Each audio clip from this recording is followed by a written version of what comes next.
Dodge City and in the territory on West, there's just one way to handle the killers and the spoilers, and that's with a U.S. Marshal and the smell of Gunsmoke.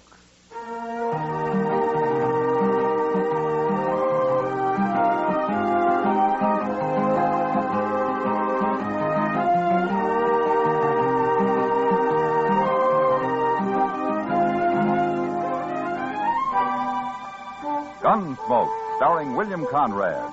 The story of the violence that moved west with young America. The story of a man who moved with it. Matt Dillon, United States Marshal.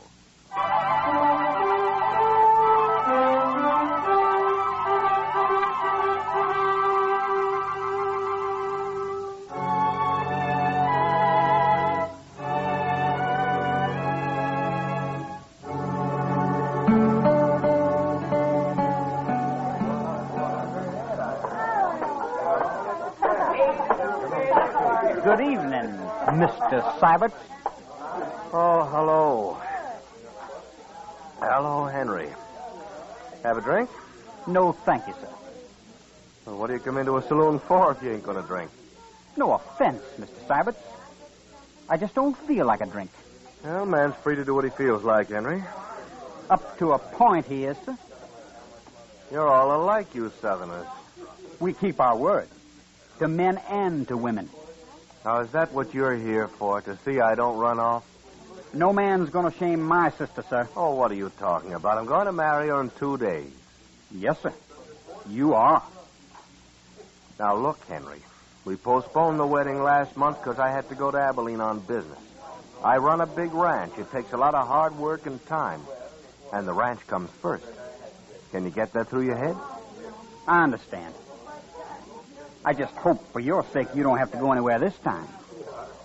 Polly wasn't proud having to call off the wedding last month. Well, suppose you leave that to me and Polly and keep your puppy nose out of this. I don't care for that remark, Mr. Sybert. Oh, no? Well, then let's see what a young Confederate gentleman does about something he don't care for. Go ahead. You're wearing a gun? You can't bluff me, sir. All right, hold it, you two. Oh. Get this little whippersnap off of my back, Marshal, before I shoot him. That's enough, Syberts. I don't want any fighting here. Especially between prospective brothers-in-law. You two ought to be ashamed of yourselves. Now, Henry, you go on. Get out of here, huh? Go drink someplace else tonight. I'm not drinking, Marshal. Now, you're still ahead. Get out anyway, huh? All right, sir. But don't you forget what I said, Mr. Sybert. Oh, those hot-headed Virginians. I don't know if I ought to marry into a family like that or not. Well, marrying's your problem, Syberts. Just don't kill any of them, that's all. Have a drink, Marshal. I got one at the table over there, thanks. Well, later, maybe. Maybe.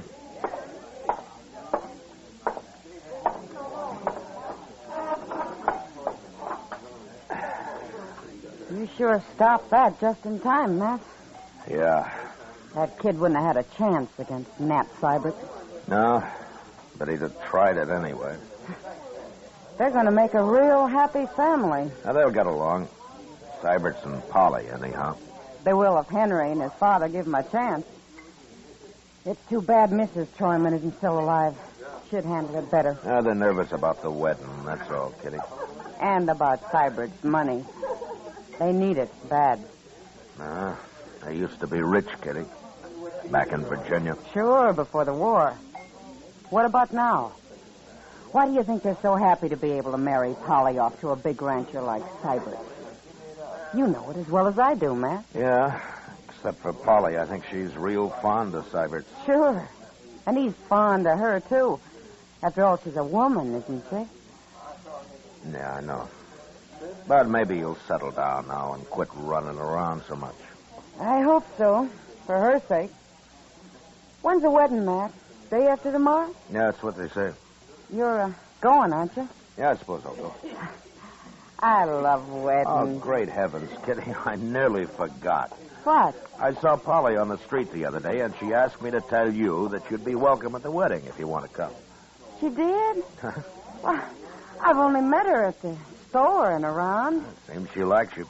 Anyway, that's what she said. Well, gee, Matt. You think I should? Well, you were invited by the bride. I don't know why not. Well, maybe I better think it over. She's got enough trouble as it is.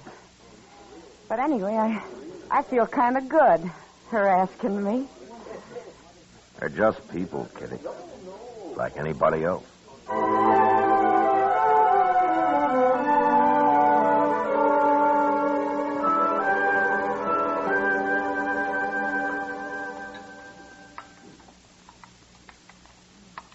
Oh, if there's anything I hate, it's a liar, Matt. What's the trouble now, Doc? These eggs. The cook swore they were fresh, and I know darn well they've been put down in water glass. Why don't you raise some chickens, Doc? I would. But it just create a whole new class of thieves. Chicken thieves. You're in for a bad day, Doc. You started feeling this way. I'd sooner trust Crazy Beulah over there than most people I know around here. Crazy Beulah? Oh, yeah. I haven't seen her in a long time. That's the funny thing about her, Matt. She's still sort of pretty. After you look in her eyes, she is. You know, Doc, I can't help feeling sorry for her. Well, I know, but there's nothing anyone can do to help her. No, I guess not. She came to see me a couple of weeks ago. Had the ague. No? And she paid my fee, too. And if Crazy Beulah can pay up, you'd think the more prosperous citizens around here could, too. Oh, I sometimes wonder about these people, man. Really, I do. Maybe you charge too much, Doc. If I charged nothing, they'd still cheat me somehow.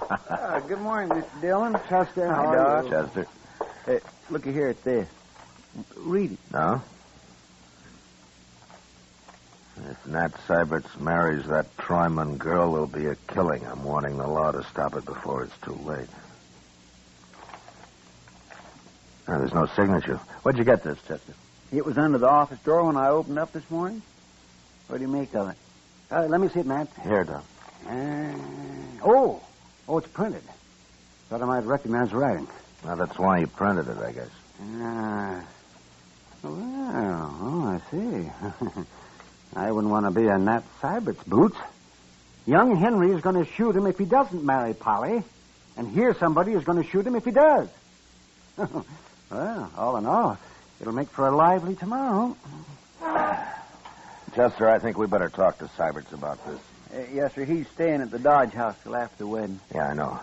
Well, so long, Doc, and be sure and have a pleasant day, huh? Oh, surely, Matt. So long.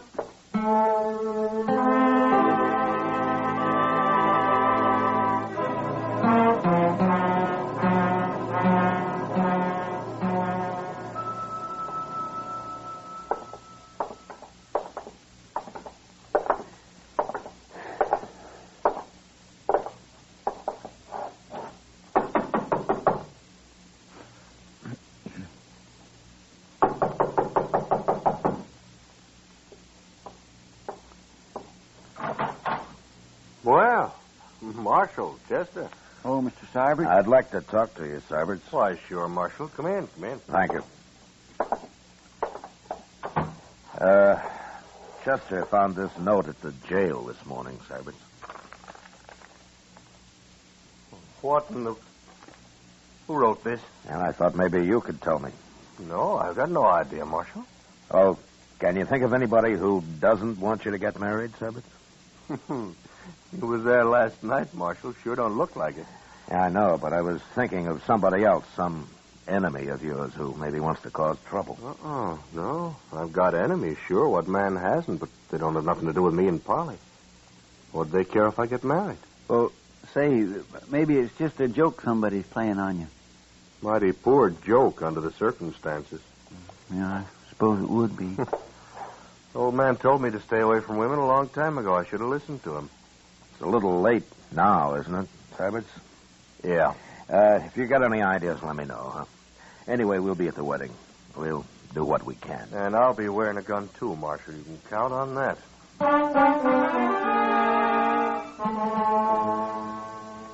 Nat Syberts was a little wild, maybe, and he had a reputation with the women, but at the same time, he'd worked hard, and everybody felt that once he settled down, he'd probably be as steady as the next man. In any case, I didn't like the idea of a groom having to wear a six-gun at his wedding, and even less the fact that a shooting might take place in the church. So I went out to see the Troymans. Polly came to the door and ushered me into the front room where her father and Henry were sitting. Can we fetch you something, Marshal? Glass of bourbon? No, thank you, Mr. Troyman. It wouldn't be very good bourbon, I'm afraid. Prices are up, money's down. Things haven't been easy lately. Not for this family, anyway. Please, Father. Polly, I hate to bother you this way, but, well, it's important. Nothing's happened to Matt. If he's run off, I'll... Quiet, Henry. Now let the Marshal speak. No, he's all right, Polly. I just want to know if you can think of anybody who'd try to put a stop to the wedding tomorrow. Try to stop it. That's right, Henry. But, Marshal, I don't understand. Well, somebody's threatened to, Polly. I don't know who it could be, and neither does Nat Syberts. I talked to him about it, too. This is mighty strange, sir. It sure is. Is this true, Marshal? And it looks that way, Polly. But who'd not want us to get married? Polly, when you took up with Nat Syberts, was there anyone else who might have been jealous about it? Uncommonly jealous, I mean. Enough to start trouble tomorrow? No, Marshal, there wasn't. Say, what about Red Withers? Oh, Red Withers and I broke off 2 months before that, Henry. Besides, he's gone to Los Animas. And there wasn't anyone else? No. Not unless she was sneaking out at night, like. Father, another word like that out of you and Leave a baby, Dad. Marshal, have you thought that maybe Nat Syberts himself might have started this? He didn't. How do you know he didn't? He ran out once before. Henry, He's not that kind of a man, Henry, that's why. Now, let's not get all upset about this. Polly, I promise you that Chester and I'll be there tomorrow, and we'll see that nothing goes wrong. Thank you, Marshal. I'll be there, too. Don't forget that. Sure, Henry. But don't come wearing a gun. Why not? Because I'll take it off you if you do. You're too ready to use it. Is there anything I can do, Marshal? Well, I'll let you know if there is, Mr. Troyman. I'm sorry I had to trouble you with this, Polly. I understand, Marshal, and I thank you kindly. I'll see you to the door. Thanks.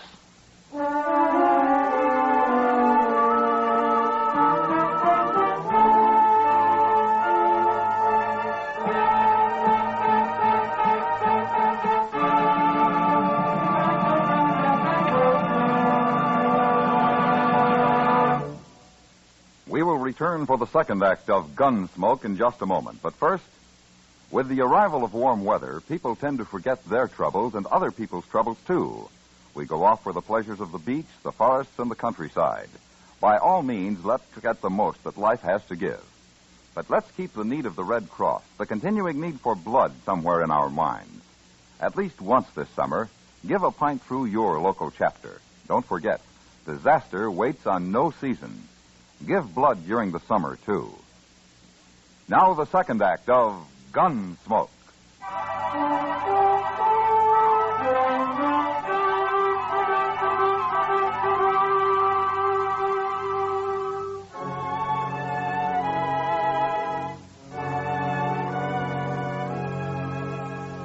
The next day was the wedding day, and Chester and I waited outside the church till Polly and Nat Syberts had arrived. Then we went inside and took up our positions on the far right and the left of the altar, facing the congregation. We were wearing our guns under our coats, and nobody seemed to take much notice of us. As soon as the ceremony began, I had a feeling that nothing would happen. And as it neared the end, I signaled to Chester, and we slipped quietly out to the church entrance.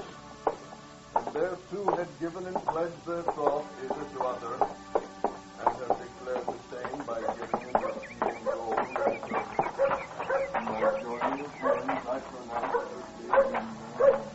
All I could see in there was a lot of real friendly faces, Mr. Dillon. Yeah. And there's nobody outside here.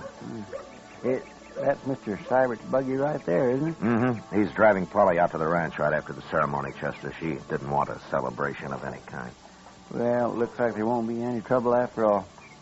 I sure hope not. On their wedding day and all. That's over. They'll be coming out now. Yes, sir.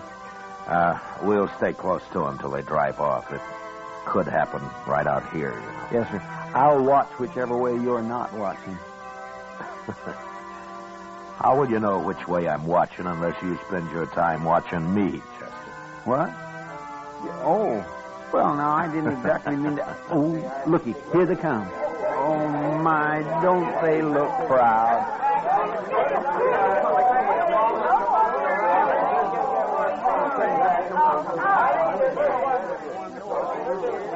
Oh, Marshal.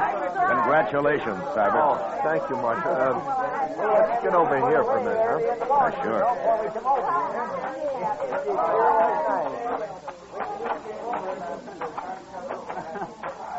I guess that warning wasn't much to worry about after all. It looks that way. You got nothing but friends here, as far as I Boy, can that see. sure unsettles a man, though, a note like that. I think you can forget about it now, Cybert. I'll forget it when I find out who wrote it, Marshal. Look, that's what I wanted to ask you. What? If you learn anything about it, let me know. You promise me that? What would you do if I did find out? Oh, I'd kill him. That's what I thought. Look, Cybert, you're married now, and you got more than yourself to think about. I'm a peace officer. I'm paid for it. It's my job. And if I find out who wrote that note, I'll run him out of the country. And I'll try to keep you from finding out who it was. I'm not a boy, Marshal. I'm not sure I appreciate your trying to protect me. Well, what about Polly? Polly? Yeah. Yeah. Think I see what you mean, Marshal. You're just not used to being married, Cybert. No. But go on. Start getting used to it. Polly's looking for you over there. Thank you, Marshal. Sure.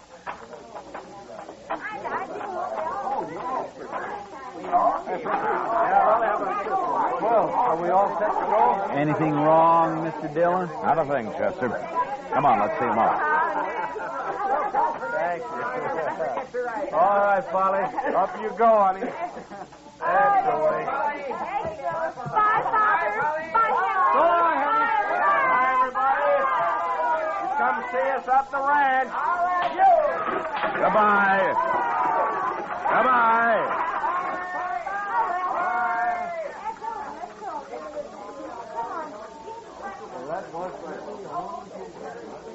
Oh, my goodness, Mr. Dillon.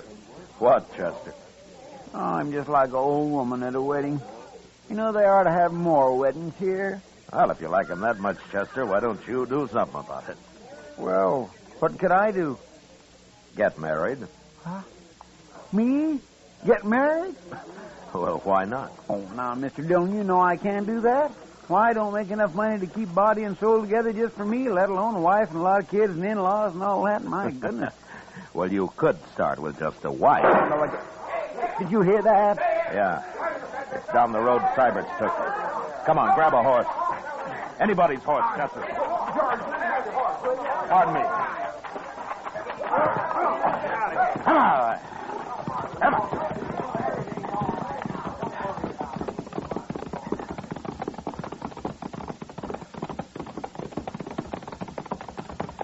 There's the buggy. Just past the bridge. I don't see nobody else. Ease up, Chester, so we don't scare the horse. Yes. Oh.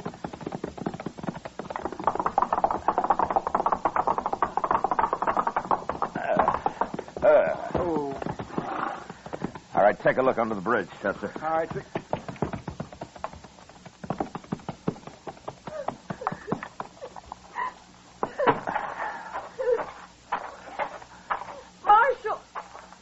Marshal, they shot him. Is he dead, Polly? He's breathing. But I couldn't drive the horse back and hold him, too. Oh, Marshal, why did they do it? Who did it, Polly? How many were there? I don't know. I didn't see anybody. We were just driving across the bridge and they shot him. Nobody around, Mr. Dillon. How is he? Oh, please, Marshal, do something. He'll die. Chester, get in the buggy and drive back to docks, quick. Yes, sir. All right, just give me them lines, Polly. And tell everybody to stay in town. I don't want them messing up the tracks out here. Now, hurry. We'll be there before you know it, Polly. Hold him tight now.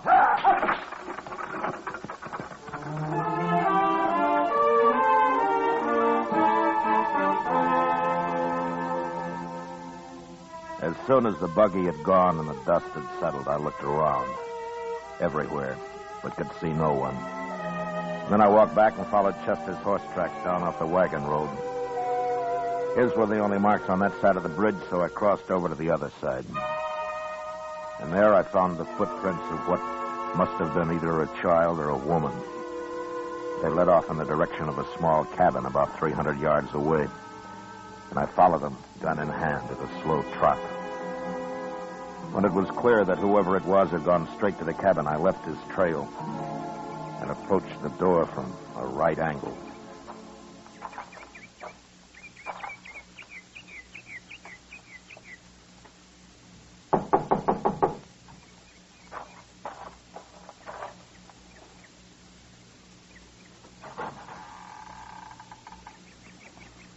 Why, there's nobody here.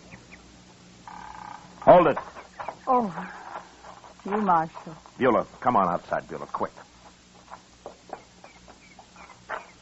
Now, who's in there? Tell me. Nobody, Marshal. Nobody now that I'm out here. You're trapped. Come out with your hands up. What are you yelling for, Marshal? There, I got my hands up. See? Get out of the way, Beulah. Get out of the way. Everybody that tells Crazy Beulah to get out of the way. That's what Nat said. Get out of the way, Crazy Beulah. Nat? But he won't say it no more. I fixed him. Beulah, what are you talking about? He wouldn't even look at me on the street after. Then he up and married that Troyman girl. You mean you shot him? I warned you, Marshal. I told you to stop it. I told you what would happen. I told you. Why did you stop it? Why did you stop it? Beulah, take it easy now. You believe me, Marshal? What? Take a look in the cabin. By heaven, I will.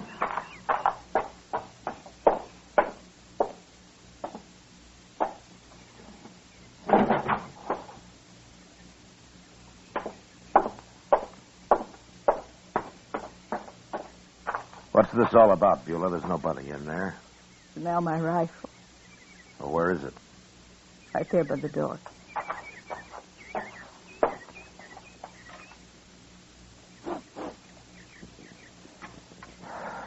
Yeah, it's been fired, all right. Did you really shoot Nat Syberts, Beulah? I want the truth now. Said I would, didn't I? I hate him. But why? Why did you do it? Tell me. No. I won't tell you. I don't have to. Well, it's clear enough that you did it. All right, Beulah, get your things and let's go into town. I don't need nothing, Marshal. I got all dressed up and everything. See? See?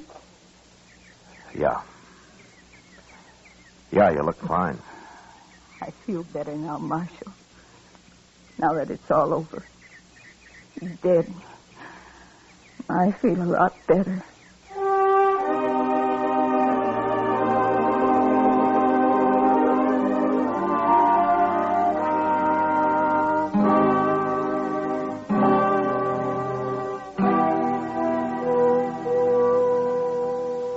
Give her anything she wants, Chester. See that she's comfortable. Yes, sir, I will.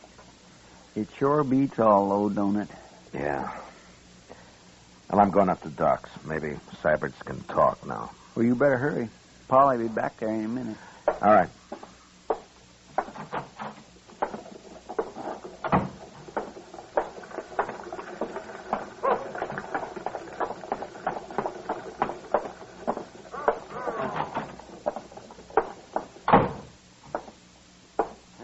Hello, Matt.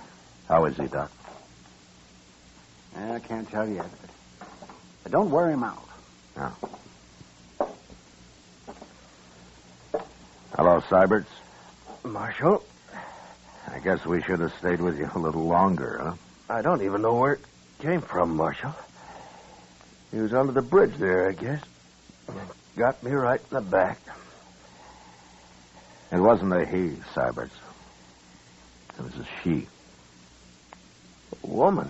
Crazy Beulah. I just locked her up. What? How do you know it was her, Marshal? I trailed her to her cabin, and she admitted it. She say why she did it? She said you wouldn't look at her on the street.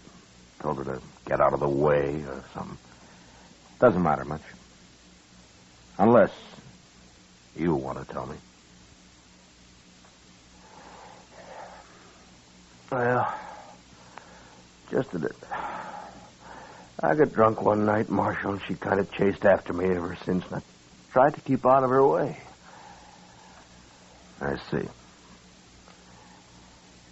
Well, what are you going to tell Polly? If I live. If you live. I don't know, Marshal. Might even tell her the truth.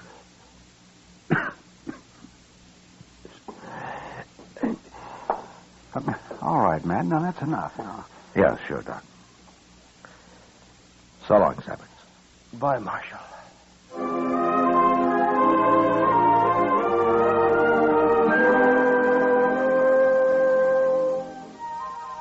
2 days later, Doc announced that Nat Syberts would live. And the next day, they moved him up to the Troyman house where Polly could nurse him. I never did know if he told Polly what it was all about. Maybe he didn't have to. Crazy Beulah never asked about him, never mentioned his name again. For her, it was all over and done with. And then finally, somebody remembered that she had people in St. Louis. And once I located them, I put her on a train and sent her off. She seemed quite happy about the trip. And more normal than I'd ever seen her.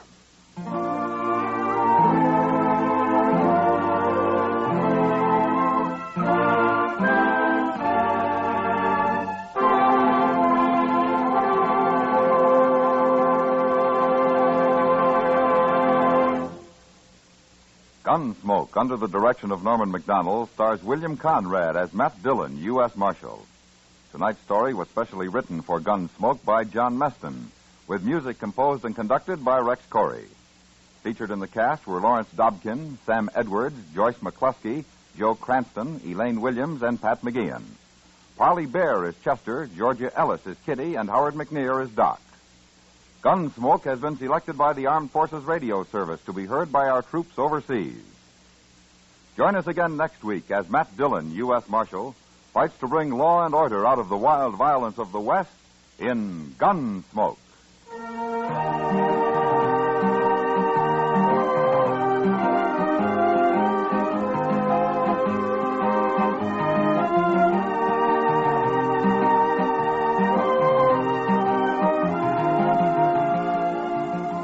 Beginning next week, Gunsmoke will be heard a half hour earlier over most of these same stations. Remember, Gunsmoke, a half hour earlier beginning next week. Every Sunday evening, listen for a new drama of escape at the Star's address. This is George Walsh speaking. Sunday nights, Dick Powell is rough, tough Richard Diamond, private detective on the CBS Radio Network.